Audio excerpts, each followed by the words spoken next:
So, you know, he understands that issue of the fact that it can't be like the British theater didn't give it. Can't be given with one end and taken back with the other, like the UN Declaration in Palestine, and which says something like, the Israelis after the 6-Day War will withdraw from territories in exchange for peace. What does that mean? All territories, some territories? Vague, vague, vague, vague. And of course causes all the problems here. And the Arabs say that means all territories. The Israelis say some territories, and so on and so forth. All that vagueness always produces conflict. It must be clear, he says. And that's what Herzl will say. He doesn't care if it's Palestine. He's more interested in auto-emancipation. Palestine is not even in the cards, although the Abat Zion, and I'm surprised at that because are making it somewhat. So I'm not sure, the Abat Zion I think is operating before him. Let now or never be our watchword, 198. Woe to our descendants and to the memory of our Jewish contemporaries if we let this moment pass. And at the bottom, the Jews are a living nation, yet they are everywhere aliens. A way must be opened for the national regeneration of the Jews by a Congress of Jewish notables. And that's what Herzl calls it. First Zionist Congress, calls rather. Help yourselves, his final statement, and God will help you. Don't sit there waiting.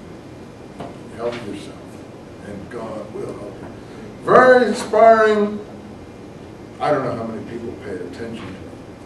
Okay, I don't want to look at Herzl yet here. I'd like to go back here now and take a look at, we're leading up to Herzl, who is certainly the one who's considered to be the greatest one, but Ben Yehuda is actually also very interesting. Back on page 160. Any of you who are taking Hebrew courses will see the dictionary that you often use is attributed to someone called Eliezer Ben Yehuda's dictionary. That's this guy.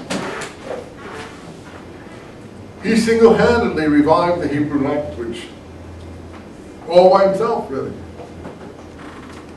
Jews didn't speak Hebrew. They spoke Yiddish.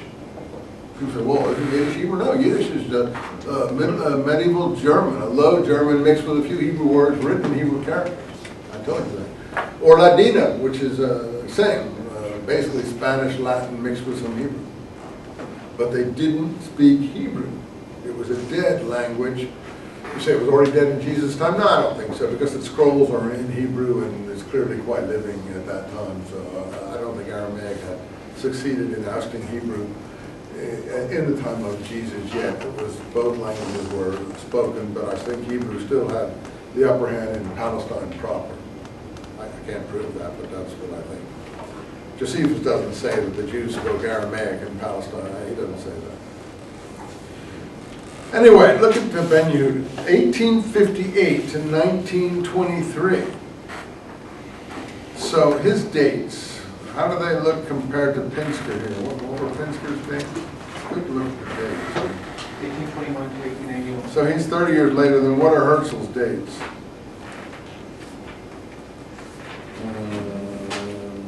1860. So Pinsker's, Ben Yehuda is 2 years earlier than Herzl. He's older than Herzl. So he was born, according to page 159, Eliezer Perlman. What does Ben Yehuda mean? Son of Judah. Yeah, son of Judah. He Hebraicized his name in 1879. That's pretty early. That's when he was, look, before Pinsker's writing, when he's 21 years old. So this spirit had already been blowing across different people in this Eastern Europe area. He was from Lithuania, which is on the Baltic Sea there, northern Russia. So he left the yeshiva, went to a technical scientific school. I think Lithuania was outside the pale. He could do that kind of thing. And he went to Paris to study medicine. Obviously, he came from a fairly well-to-do family in the 1870s. or so, and started getting involved in this intellectual debate, this Haskalah stuff. He wrote an essay, it says here, called Hashachar, at the bottom of page 160. I don't have to spell it more, but I will. You know what Hashachar means in Hebrew? Those of you who are taking Hebrew? Hashachar. Hashachar means the dawn. Means the dawn. So you see, he's already very idealistic. Anyway, he got sick in Paris and went to North Africa, like a lot of French people were doing at that time, and then moved to Jerusalem in 1881. So even before Pinsker wrote, he was in Jerusalem. He doesn't need any auto-emancipation, he's already done it. First World War, he went to America or so on and so forth for a time, but he went back to Israel. My wife worked for a while at the Jewish Encyclopedia in Jerusalem when we were living there back in the late 60s, early 70s. We lived there for 5 years. My first son was born there.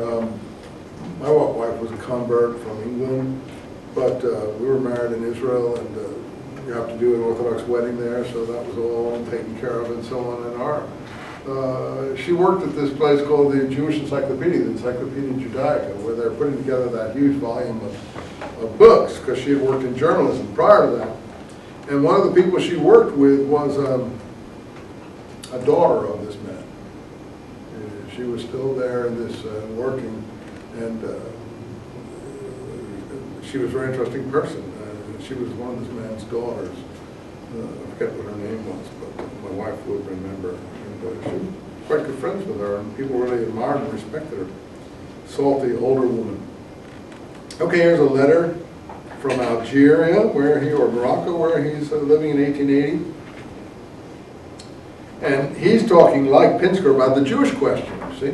So it's way before Herzl here. I have no idea what you may add on the subject in the coming issue. Oh, Hashachar is really this journal. It's not really the title of his essay. He contributes to this journal, which is a journal of redemption of some kind that's going on. Look, he says. Next page.